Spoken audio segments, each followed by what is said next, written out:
What it do? We're back. We're back. Back with the finale of I Lost My Podcast. Can you believe Season we 2. made it to 20 episodes? 20 episodes. And we're in. ending out season 2. Man. So, anyway, thank you for watching I Lost My Podcast. If this is your first time here and you're checking out our episodes for the first time, this is the perfect episode to catch. If you don't know who I am, I'm your girl Michi G. I am also author of this beautiful book that we're getting ready to discuss, I Lost My Mom, Now What? Memoir of a Motherless Daughter. And it is available only on Amazon. And we also have our other co-host, my hubby. None other than Husky Hefe, the Fat Fitness model, Jose Cortez. Don't forget Jutro. Yeah. And Headband. And Headband Hefe. He made an appearance last episode. But if this is your first time listening to our podcast, like I said, I wrote this book basically about my life from just going through and dealing with losing my mother to breast cancer and just trying to figure this thing out called grief, which is why I spun the podcast. Podcast is just me further figuring things out, different mental health things, different personal obstacles that not only I struggle with, but apparently everybody struggles with. So yeah, we're just a safe space for grief and to talk about hard conversations and just to grow together, basically. So welcome to being an ILM fam. So again, if this is your first time, one of the first things we like to do before we get into our topic is to do a mental health check-in, because we do genuinely care about each other. Obviously, we're married, so we ask each other about our mental health all the time. But you being our ILM family, we also care about your mental health. So we gotta check in before we have our discussion. So yeah, let's do it. So how is your mental health, and what would you rate your mental health for today? And yeah, how's your mental health? The week's off to a great start. My mental health, I'm gonna give it a 10. Okay. I've been really practicing not letting things that's out of my control kind of bother me, and it's been paying off. So I'm gonna actually give my mental health a 10. It is what it is. You can't break me. You can't take my soul. You can't. Yeah. So, nevertheless, the biggest thing, guys, is stay positive through everything, no matter what happens. Take the high road if you gotta take the high road, and just let it roll up off you. But yeah, I'm at a 10. How about yourself? How's it going for you? I feel good. Like y'all probably know if you've watched our last episode, the month of October, we have been, I at least have been like unplugging from social media and everything just to like better my mental health and get back to being less stressed and worried about what's going on in the world or whatever. And I feel pretty good. I've done good so far. So I feel amazing. I'm trying to think. I guess I could rate my mental health today a 10. Yeah, I think I'm gonna go for it. I think I got my first 10 today. I feel good. I look good. I smell good. I thought you had something smart to say. No. That's all facts. That's all facts. But okay. So hopefully as well. Hopefully you guys are checking in on your mental health. Even outside the podcast, think to yourself on a day-to-day basis when you wake up. How am I feeling today? Like, what is going on? What would I rate myself for today, for the week, whatever? And find you somebody to talk to. Even if you message us, maybe we'll talk. It ain't no maybe. You message us, we'll talk back. So for sure, whatever's going on, it will get better. So also find a way to release some of the stresses of this thing we call life. So yeah. We also like to do mindful breathing and stretch because maybe not today's topic, but a lot of our topics sometimes can get pretty heavy. So before we go into our topics, we like to make sure we're like relaxed and stretched out and just feeling completely good to receive the message. So everybody, if you can, emphasis on if you can. If you are driving, do not do this.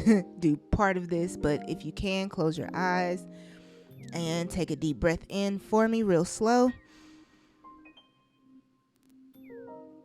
And breathe out slow.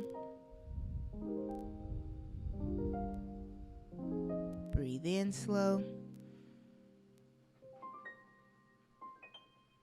Breathe out slow. One more time. Breathe in real slow. And breathe out slow. As you exhale, loosen up those shoulders. Ooh, I'm tensing my shoulders. Loosen your shoulders, loosen your neck. Stretch if you have to. Ooh, clearly I have not stretched today. My bones are popping, but yeah, make sure you're real relaxed and stretched out. And once you're all stressed out, let's get into today's topic.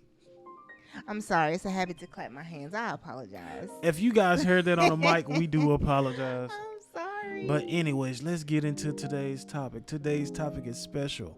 I want to first take my hat off to her for writing this book, which spawned this podcast. The book being entitled "I Lost My Mom." That's Now me. What? Memoir of a Motherless Daughter. If you all haven't went and got that book, go and get that book. Support the podcast, support Michi G, and we have a lot more to store, but we want y'all to support so we can know that we're on the right track. But nevertheless, this podcast is to talk about the 1-year anniversary of her book being released. Yay! Right? Yeah. We're probably a couple days early, but you get it. It's the 1-year show. Yeah. Yeah. So I released it. Well, I was trying to release it on my mom's. At the time, it was 3 years of her passing, which was October 19th of last year. And I worked with my editor. I was really trying really hard to get that deadline. And because my editor also lost, her parents. So her and I both agreed that, look, we would rather have this done the right way than to rush something for the sake of a date or a deadline. So it ended up actually still coming out in October. It came out on Halloween. So I'm still very pleased with that. I can say that's a big thing that I want everybody to realize. Like, when it's something that you're releasing with a great purpose, as much as we want to have these arbitrary deadlines or these definite deadlines, I'm sorry, it's not more important than the work being as good as it's supposed to be and reaching the people it's supposed to. So just continue to put out a great product and push the product to be great. Don't worry about the date. Push the product to be great. Don't worry about the date. Poet. Push the product to be great. Come on. I do want to say this. I read this book. It took me a while to read this book. Rereading it is also. But I read this book and it was a good book. To know the things you went through, to see be there firsthand and witness it. Like, this is the first ever book where I'm like, oh snap! Like, I'm etched in time. Like, I'm stitched in time in this story, in this timeline. So it's like, whoo! It gets tough. It's a tough read for those who going through certain things as well. But it does help. So. Yeah. Congratulations on this 1-year anniversary of the release of your book. As a husband, as a spouse, as a friend, as a human being, I am so honored to know you and to know an author and to know how much you pushed to get this book out and why, the reason, and how it's already changed certain lives. So this is my applause. Thank you. Gonna make a little thug cry. No, but I don't know. It feels. Oh, also, by the way, on my YouTube, my personal YouTube channel, Michi G, I have the documentary where I film like writing the documentary and just different struggles I went through with even writing, and even up until like the day before I published, like him trying to like encourage me, because I really got until that time when I was gonna like go ahead and publish it. And I was just like, man, maybe I shouldn't put it out. I don't want to put it out. No, I'm not ready for the world to see like certain personal things, because I think at that point at that point, this time last year, I wasn't so transparent about my life and like how losing my mom affected me and different things that affected me that went into that. So I don't know. I was super nervous about like I don't know. It felt like I was getting ready to be naked in front of the world for the first time. So I really, in documenting writing the book, I was like, no, we didn't came this far. We about to turn around because I don't want to hit publish and people to know my thoughts. But I'm glad I did it because I expected my goal was like to sell 3 books. I'm gonna be honest. I was like, if somebody buys it and reads it, I don't care. Just please, just somebody gotta see my thoughts. But a lot of people actually bought it and got back to me and just were like their kind words. Like I felt like I read it and I had no idea. And oh my God, I thought I was going through the same thing. I thought I was the only one that went through these things. And just knowing that like so many people relate to my thoughts and things I had hidden inside. I don't know, that's probably the best part to me. I was like, man, who would have thought? Like, okay. Like, so it taught me that that's my purpose. So, I guess what was the process like for writing a book? Was it a difficult process? Yes. So I'll say. Why would you say difficult?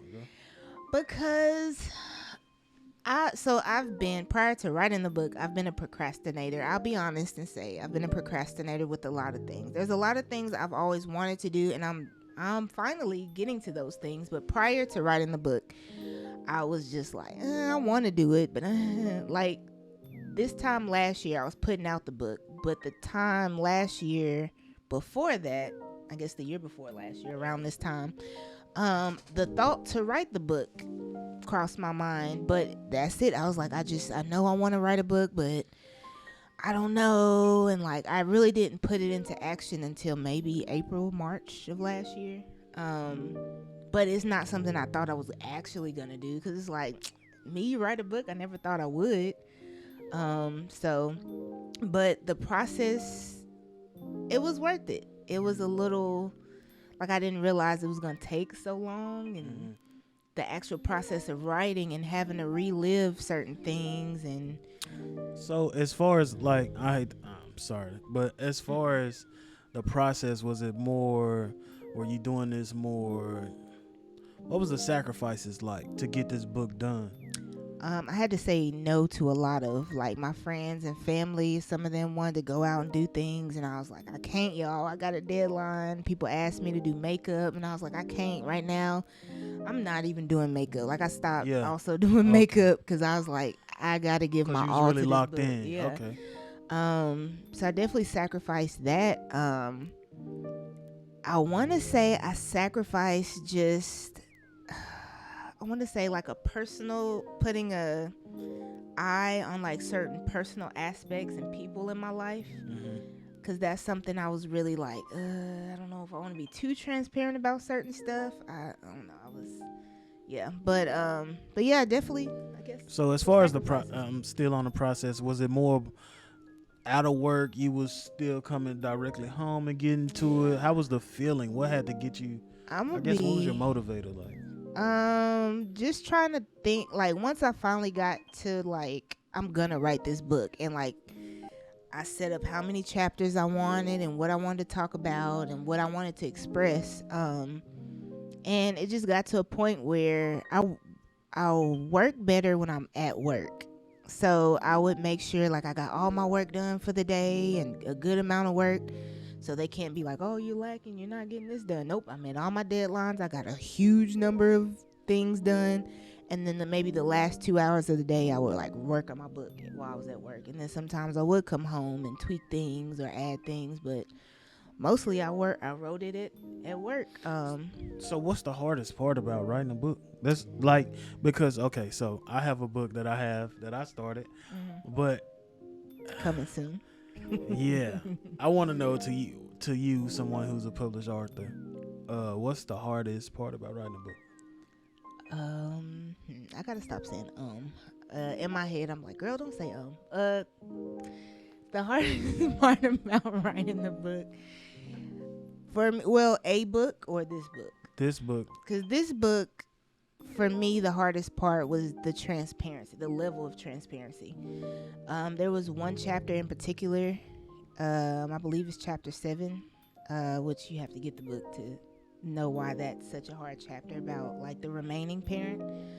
It took me a long time. Like, I finished the whole book, but that chapter I rewrote, I deleted, rewrote, deleted, rewrote, deleted, rewrote, because it's like I didn't want to be too transparent, and it comes off to other people the wrong way. But I also wanted to come from a place of love. But then I also wanted to be transparent about the frustration of that situation, and then it's also like I didn't want to put a set of eyes on another family member. So I really had to think about all of those things. And even outside of that chapter, like, do I really want people to know, like, this vulnerable side of me that I've never shown before? So I think just the authenticity of the book, of how vulnerable I was willing to be in writing it, if that makes sense. So once you released this book, how was the feeling? What? I felt like a weight had been lifted off of me. I was like, oh my God, yes, I hit publish. Whatever's going to happen is going to happen. I'm going to tell you, as a spouse, I was happy that it was published because a weight was lifted off of me. Oh, we didn't say. So he took the picture of me. That's me. Oh, sorry, that's me. He did the little layout and everything in the back of the book. And he pretty much did the outside, the shell of the book. So it was a team effort. So it was my first ever book cover. So it was dope. Teamwork make the dream work. Yeah. And let's just get into this book cover. So of course we have half of her face to identify who is this about. And we got moms faintly, a dedication picture to moms. You also see raindrops because we know it's kind of like rainy days feels if you look close on the greatest raindrops, because we know it gets rainy, it gets very gloomy in some of this stuff, as dealing with grief and all that type. And on the back, you see the raindrops continue. There's one, I've had my little snippet, but I said there's one thing certain in life: as sure as you live, you must die. But what we don't know is how to live on after losing a loved one. Some can imagine how it feels to lose a parent. The emotions that come with it is unrelenting, but you have to cope. Finding understanding helps, but you have to be willing to go through the fire and not around it. Life is complicated, and so is grief. It never really gets easy, but you learn to live on and progress. Yeah. So that's the biggest thing with this book. I kind of appreciate that she put it out there, and in real time you see her starting a podcast and trying to make progressive steps forward. Like, we went through a time of tremendous like sadness, anxiety, and stuff. And as a spouse, like, hey, I feel, you feel what your spouse is going through. So to see you making the progressive steps, like, that's what's beautiful about this book and about these actions in real life. Like, this is real life. Yeah. This ain't YouTube or whatever you want to. This ain't no fake. This is real life. Everybody's gonna have to experience it, and a lot of people are starting to experience it and starting to catch on. And we understand when we welcome you wherever you come, but just know, like, we got some things to work through, and like you said in that snippet, life goes on. So we got to keep pushing. I did want to say that prior to writing my book, I did check out like a couple of people's memoir. That's why I came across The Motherless Daughter. Like, a few people wrote books about losing their mother, and so I was like, let me search Motherless Daughter books. And like, that's another reason I decided to write a book, because I'm like, they went through some of the same things I went through, so, and it helped me. So I was like, well, let me write a book from my perspective. But also I noticed there wasn't the books that I had came across from the Motherless Daughters, their own individual books. I was like, there's nobody that looks like me. That's why it was important for me to like put myself on here, so like, this is from my perspective, from a woman of color, and not that I noticed too much of a difference, but for some people that's important. So I really wanted to make sure, and I really wanted my mother's face to be on there as well, because she is I'm a representation of her, and as long as you see me, you're gonna hear about her and see her as well. Yes. So Okay, so what was the? And we can keep this going. This is low key an interview to you because this okay. is the 1 year anniversary of it. What was the easiest part about writing this book? The easiest part? I don't know if I don't know if there really was a easier. I feel like the more I wrote, well, so I journal a lot anyway. So writing has always just been naturally easy for me. I guess the easiest part was actually writing what I wanted to convey in the book. The hard part was like just trying to rearrange, make it make sense, take out, put in, like, But I guess the writing aspect of it was probably the easiest. But everything else, I made it stressful because it's like just write from your perspective and know and trust that it's going to be good. So the easiest part, would you say, was writing from, besides like chapter 7, but writing from your heart and your real life feelings? Would that be the easiest part of it? Yeah, for sure. Yeah, because I mean, when you got to get into these other styles of writing, like, I got to make characters and blah blah blah, I got to make sense. Is it fiction? I don't know. I always get it mixed up. I read a lot of books, but like I don't care what's the nonfiction. Stories and fiction. the fairy tale type stories. I commend authors like that because you gotta have low key. I want to get into that low key eventually, but not in the book realm. Like, well, anyway, So, is there anything that you change about the book? What would you change? I would change. I think I would redo that chapter that was chapter 7. Let me double check your reference because I believe it is chapter 7. But the chapter about my remaining parent, yes, it is chapter 7. Not that I wouldn't talk about it, but I think that when I wrote that chapter, I was going through phases because I wanted to talk about the things that I put in that chapter with my remaining parent, but we could never have a conversation. It's like I would try to have certain conversations and the subject would get changed or something would happen, and it just never happened. So it's kind of like I was forced to put it in the book because maybe if I put it out there, maybe we can finally have a conversation. And so initially when I started writing it, before I even put this version out, it was very like angry and like coming from a place of frustration, and I knew I couldn't put it out that way because I didn't want to villainize my remaining parent, you know what I'm saying? But I guess long story short, just over time, even with the finalized part of that chapter, I would rewrite it even now because I've learned to give grace. I've learned more since putting out this book about giving your parents grace. Because outside of parents being your parents, they're human. They go through things. They have been through things and deal with things different. And you know what I'm saying? Right. I think I would rewrite that part to convey a little bit of my frustration in a loving way, but tie it back a little different. So I know firsthand what you're speaking of. I think a big thing, if I was to make any recommendations, was to protect that remaining parent as well. Yeah, so for putting sure. a protection clause of, hey, to those reading it that may know the remaining parent closely, like, don't go and consult him or don't go and say certain things to him. You know what I'm saying? Trying to condemn him is like, no, we're just talking about she's speaking on real life situation for her. You don't cast judgment because you guys don't know what that remaining parent is going through. You don't know the situation. So it's like, I did see people kind of, or hear about people in certain instances trying to call the remaining parent out. And it's like, yo, son, y'all not perfect. And she's just giving a tidbit of her life. So you stay out of it. It doesn't matter if you know them personally. Like, no, that's not your business. You're meddling in somebody else's business. So I wish that's the only thing I could say. If we could have put a clause in there, like, I'm the only one that can check him, or my siblings, they the only ones that can check him. Everybody else, butt out. And I guess that's also why it was hard, because I didn't want people to like judge him or him to feel judged or to feel like we did have a family event and it was a few people that I could tell like went up to see him or I had a family member that was like, well, I talked to him about it. I got your book. And it's like,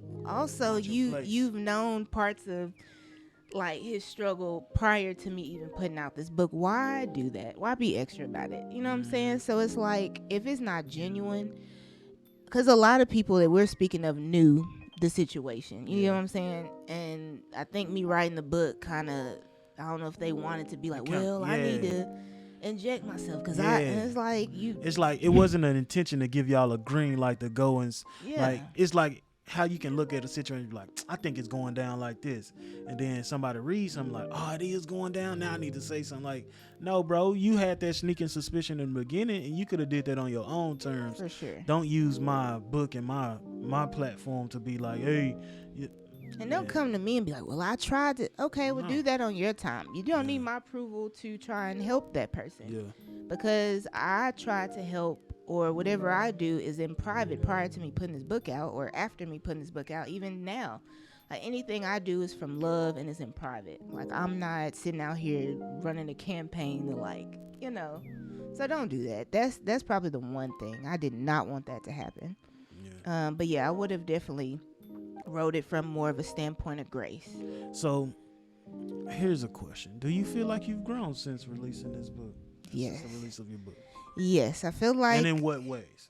So before writing the book, and then that's another reason for the podcast. And if you read the book, I'll tell you about, it's literally about my journey and what I went through. So in the beginning of losing my mom, I don't know, I guess I numbed myself. I didn't allow myself to feel. So I would just go about my everyday life, just like, nothing's happening, life goes on.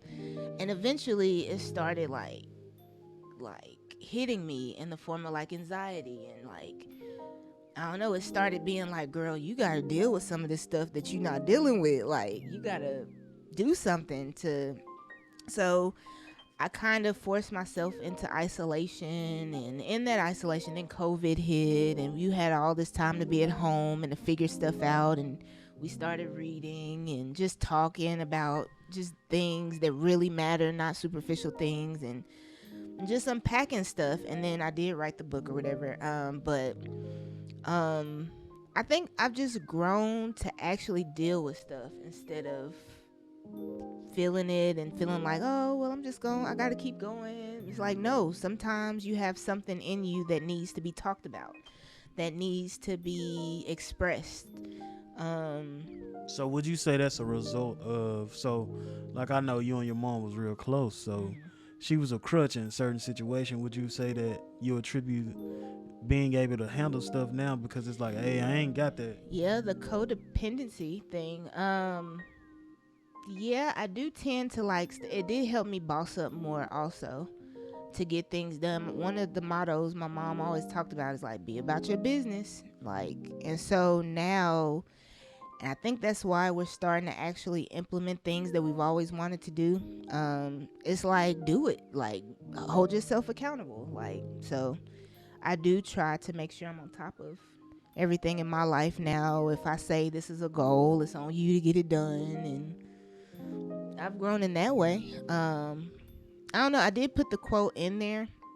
It was something about a man doesn't become a man doesn't become a man until he loses his father. But I said a woman doesn't become a woman until she loses her mother, because your mother a lot of times is a guide for how you should live, and you fall under her umbrella or under her wing while she's here. But when she leaves, it's like, all right, now it's showtime. It's on you. Were you listening to what she said? Were you doing little things she said to make sure? So I think that in itself is how I've grown. Like, so I become my own woman. Let's so to the people, can we expect another I lost my mom now what part 2? or another, what is it to come besides the podcast growing, of course, but what else do you have in store for the people as far as? I definitely have a book 2 that I'm working on. It's currently writing itself. So I don't know if it'll be I lost my mom now what part 2, maybe, and maybe not. We'll just have to see how life takes it. But it's definitely gonna be a book 2 maybe about working through grief, and maybe it'll be an extension of the things that we talk about in this podcast. Just a self-help book, maybe. I can say, I don't know if this was a question, but I can say I've changed because when I wrote this book, I've never really liked reading.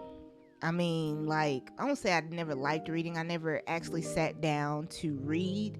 Like, I would start books and I would quit. So that's another reason my book, if you buy it, also, it is a very short read. A lot of people said they got it read in one day. It's like 9 chapters, but super easy read. But that's why I wrote it the way I wrote it, because I wasn't really big on reading growing up. But since releasing the book, me and this gentleman have been like knocking out reading books. So I think the growth in my second book, whenever it comes out, you'll be able to tell, because, yeah, I'll be a real author out here in these streets. That is what's up.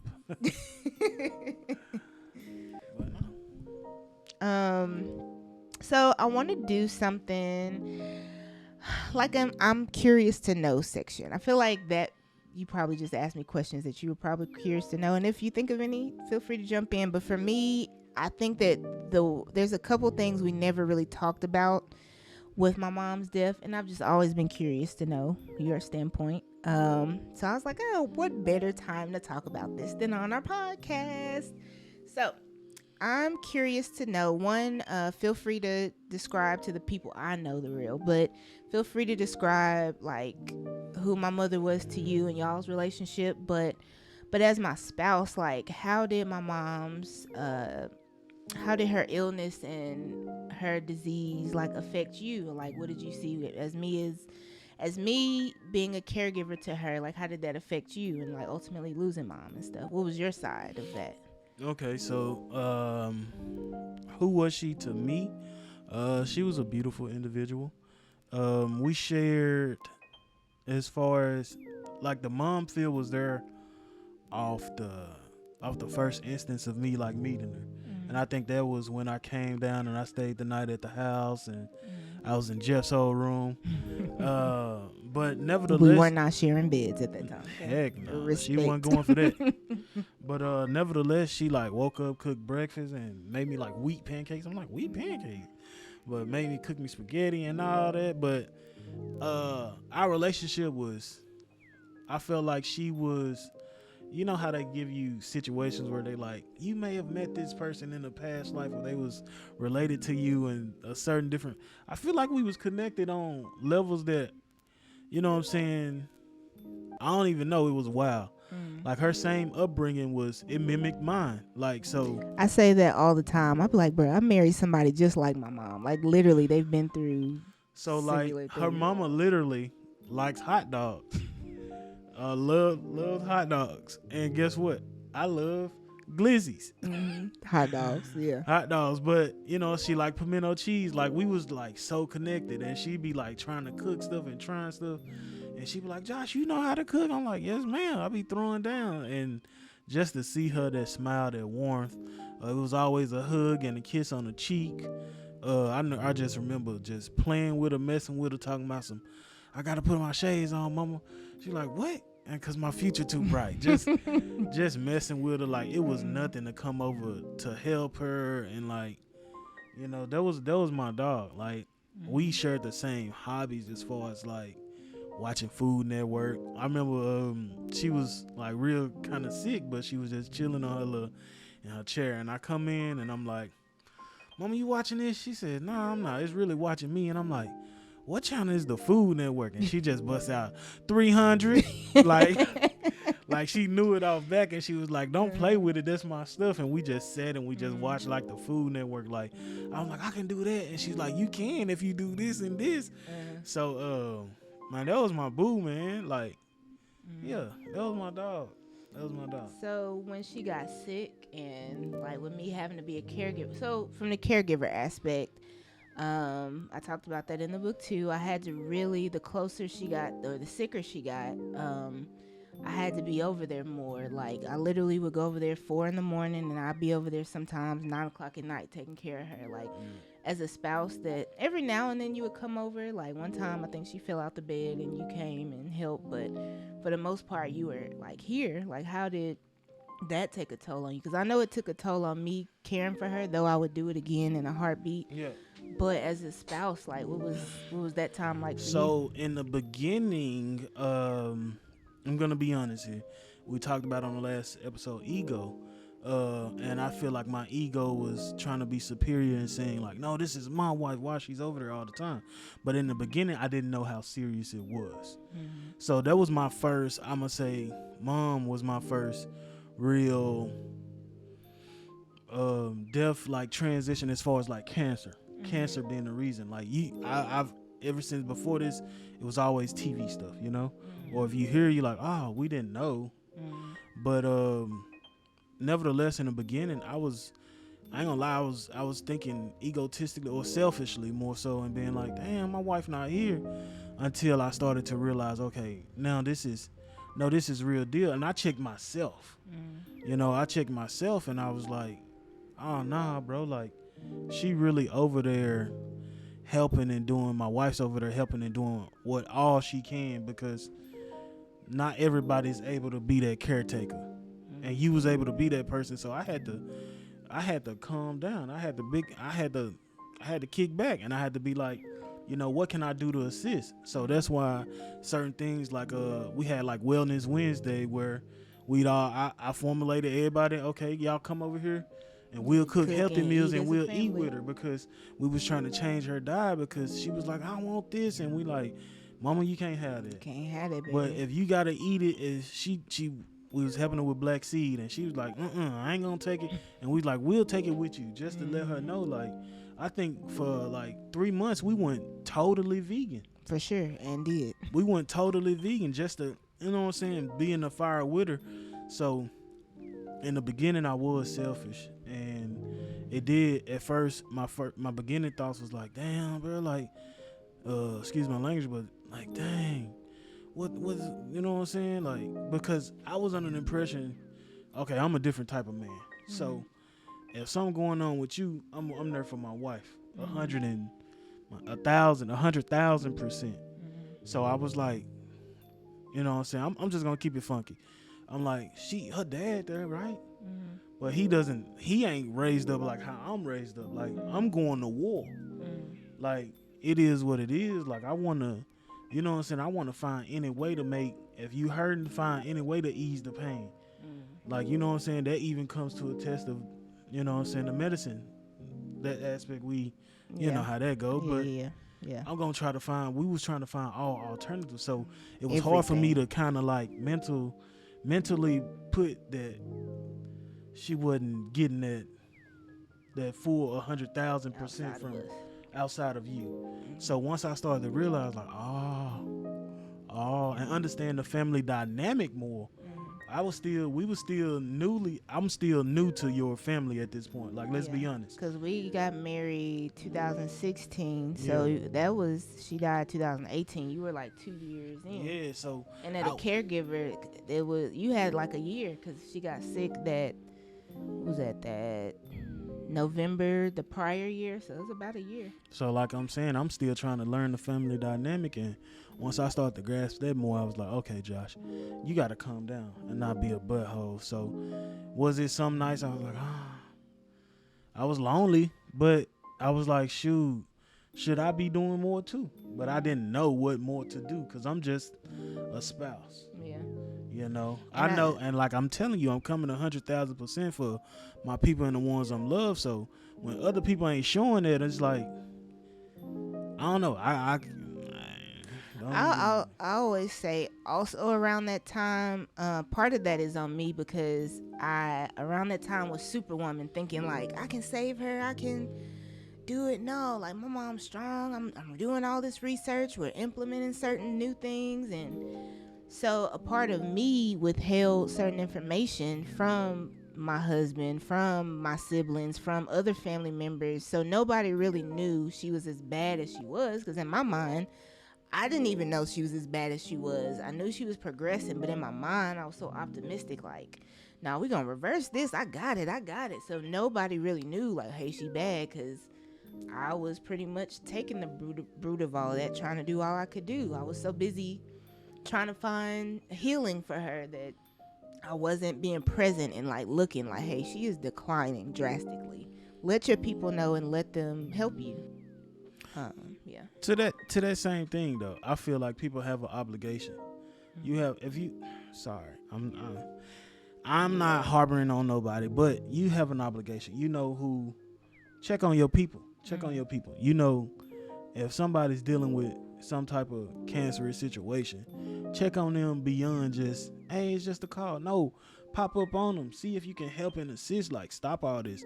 I get what you're saying, but we can't make excuses for people. And, you know, that's their life and they got to live with certain situations. But we all have an obligation to, if you know certain information, like, I don't care if it's stage 1.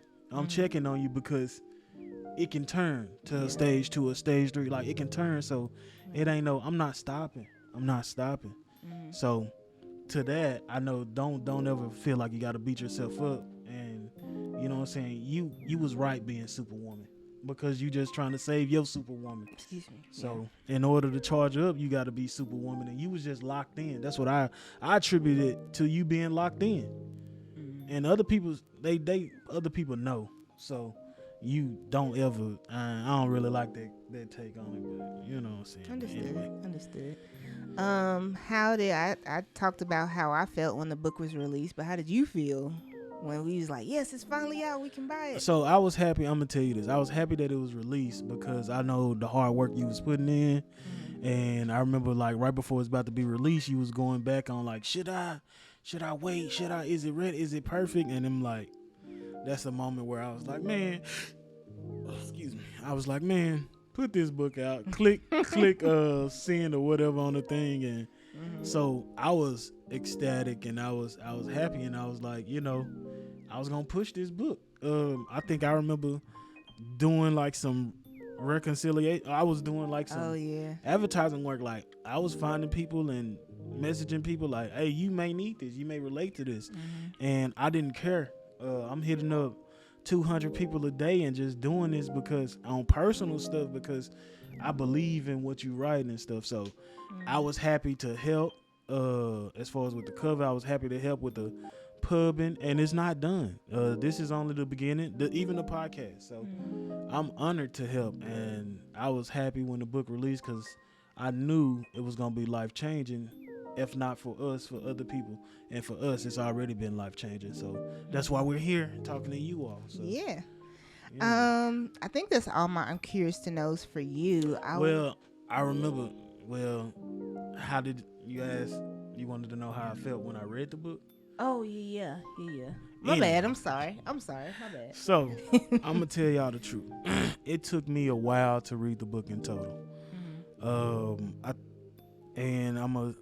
I'm gonna say because, like I said earlier, I was etched in time in this timeline. So I remember firsthand what was going on.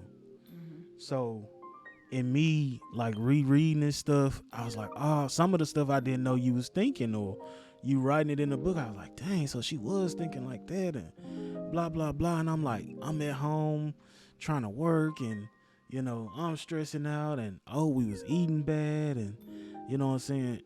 So reading this book, how did I feel? Boy, it took me a while. I had to put it down. I cried. Not afraid to admit it. I cried because, like I said, it felt like reading this book. I'm gonna have to reread it again, but reading this book the first time, it was like I was right back smack dab in the situation, in the fire, and I'm like, damn, it's just jerking on my heart. I'm just like, it's like it replays in my mind like I'm right in the situation, like, mama, come on, I got you, we got you. And I'm like, man, now I'm starting, I kind of beat myself up like I could have did more. I could have cooked this better. I could have did this better. But, you know, so reading the book, boy, it was a tough read. It was a tough read because, like I said, I'm literally in the fire with you. And I'm literally in the book. Like, you might not mention me a lot, but I'm somewhere around you as you're going through it. You in there a couple times because like you had to be my saving grace on a couple occasions. Like I remember, it just came a time close to the end where my mom couldn't really get up, and she was in pain and hurting, and she couldn't even like just little stuff, just even to walk to the bathroom she couldn't do. And I had just been trying to like, come on, ma, come on, like, and it just over time got to be too much for me. And I remember I asked him to come with me one time, and just to be support. Like, I was doing everything, and I was trying. I think you could tell, like, I was holding in, like I just wanted to scream or something. And you were like, you want to step outside? And I was like, and I think I just remember like hugging him and just screaming and crying. And like, so you for sure were like a big support during that time. So, but I'm not gonna get watery eyed. Man, But, I'm over here like, hey. I will say, like you said, for you, it was kind of close to home. I did notice. I will say there were other family members. First off, I didn't expect. Like, first off, shout out to everybody that bought the book and read the book that I know and love. But I kind of didn't expect everybody to buy it. Well, I expected everybody to buy it in my family, but I didn't expect everybody to read it. Especially the people who were close to the situation. Like, I will say, a part of my I'm curious to know, I was getting ready to say, is more generalized to like family. Like, I got feedback from people, but I didn't get feedback from like close people. And I don't harbor on it. I attributed it to the fact that a lot of people were just so close to the situation that they couldn't, maybe it was hard for them to read, and maybe they haven't read. But a part of me was like, darn, did they read it all? What were their thoughts? Like, I wish more of my close people would have been like, hey, Michi, I read your book, and this is what I thought, good or bad. Like, hey, you probably shouldn't have put that in there, or you probably should have put that in there, or I commend you for it. Whatever it was, I just wanted to hear like the people close to me, what they thought about it. But again, I understand. So. But then again, once you read the book entitled "The Courage to Be Disliked," you'll understand that you don't need the recognition from them. Understood. I mean, much love to them, and we know, but it's okay. You did it for a reason, and I feel like that reason is coming to fruition and helping many other people other than yourself. So yeah, it is. It's not nothing necessarily I harbor on. I'm just saying in terms of I'm curious to know. That's always been something I'm just like curious. Like, I want to know. Like, well, if certain family members, if you're close to me, you know who I'm talking about. But yeah. So I just wanted to end this conversation out just by saying what this book and this podcast mean to me. The book is both of them technically are therapeutic for me. The book helped me to get in touch with my feelings in terms of grief and actually getting it out there, what I finally wanted to express, my innermost personal thoughts. And like after the book dropped, and I think, no, this was after COVID. After the book dropped, I just kept living, and I think I'll say earlier this year, the podcast, after the book dropped, I knew I had to do something more, and the thought of the podcast came up. But again, much like the book, I was like, I don't even know how I would go about doing it, but I want to do a podcast. And so I guess the beginning of this year, I got my ideas of like wanting to do I Lost My podcast as a result of the book. And for me, this podcast is formatted the way that it is because like earlier in the year, I felt like I was going through so much, maybe the ending stages of grief, where I've realized a bunch of things about myself, and just spiritually I was just changing basically, and it got to a point where I thought like maybe I need a therapist, and I tried to find a therapist earlier in the year to help me because I was like, there's something about me that just feels off, and I don't feel my best, and I feel like maybe it's more emotions that I'm hiding or something, I don't know. But I tried to do the thing, long story short, of finding a therapist. It didn't work out. I couldn't find the right therapist for me, and the ones that I felt were for me were super high. It was the amount of money that a therapist costs, like it costs to have a good therapist, is crazy, but also understandable because they got to make a living. So I think for me, this podcast was my way of just taking the reins on my life. Like, you know what? I tried the therapy thing. It didn't work out. I'm gonna make my own therapy. You know, I find that like amazing that you say that because um I was at my friend John. I was at his house Shout and out to John, shout out to John. friend of the show. Yeah, and he said he watched a couple episodes and stuff, and he was like, you know, Josh, don't stop going with helping her with it. And I was like, huh? He was like, no, bro. It's funny you say it because he was like, no, that's her therapy. I see her growing, and I'm like, dang. Yeah. So John was able to point that out. So shout out to my Spot boy on. John. And like she's saying, like she's basically validating what he said. Like, Yeah.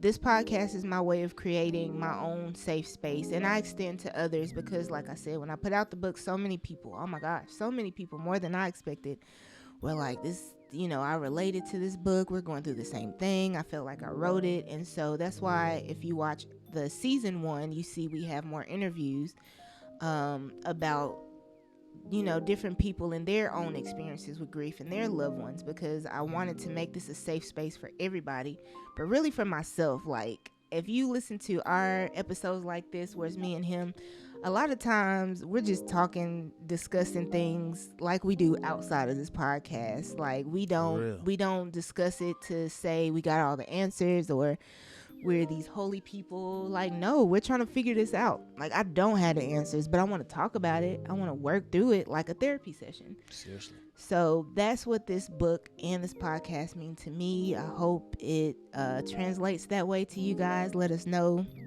But yeah, I'm thankful for it and our ILM family. Yeah, we're thankful for our ILM family. We're gonna give y'all a little break, and we're gonna hit y'all in the face with season 3 of this thing. Oh wait, was that a gang sign?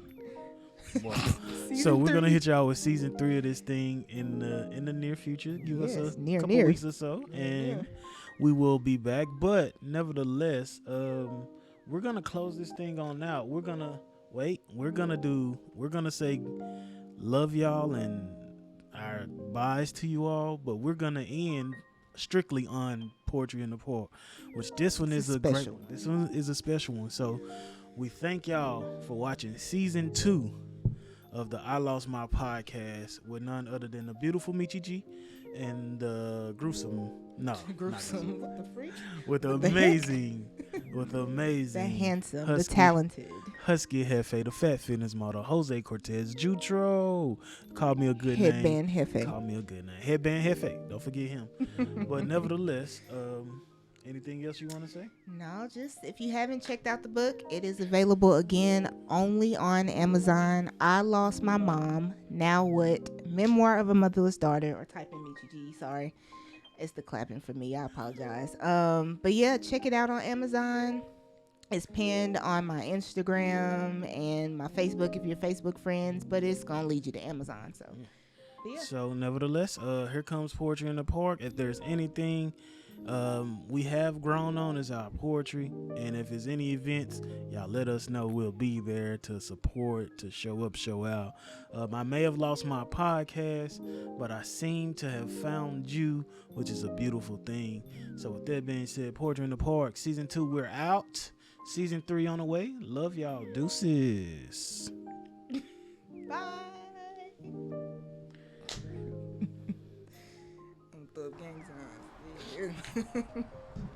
It's your girl Michi G, and it's your boy Husky Hefe, and this is Poetry in the Park. Lady, don't you know I love you, sweet lady? I'll place no one above you, sweet lady.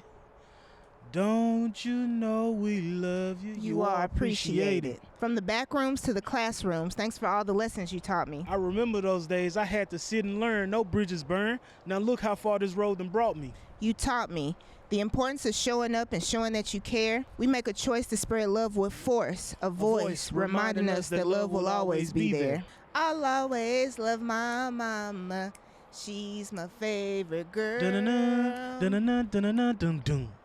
I'll always love my mama. She brought me in this world. Dun-dun-dun, dun-dun-dun, dun-dun-dun, dun-dun. A baby out the womb, excited but as lost as can be. Mama, remember those times when we prepped our nails, hands, and feet? Or you yelling in the morning. Go wash your face, D. We spent hours on the couch, geared at the TV, having talks about Gordon not actually cooking as good as me. I wanna scream so loud for you, 'cause I'm so proud of you, and let me tell you what I'm about to do, mama. Because of you, I fight different. Some days I felt like giving up, but back against the wall, you stood 10 toes down. Definition of tough. Etched in my heart like stone. Just the sound of your name feels like home. So mama, I'm in my zone with purpose. To honor your life, my life won't be worthless. I'ma make it my business to heal the people, to honor all my children, serving up a good dose of love in all my businesses. Poetically put, the love I give now is my version of a non-profit. I can hear your voice from the heavens saying, baby, don't stop it. Hey, mama.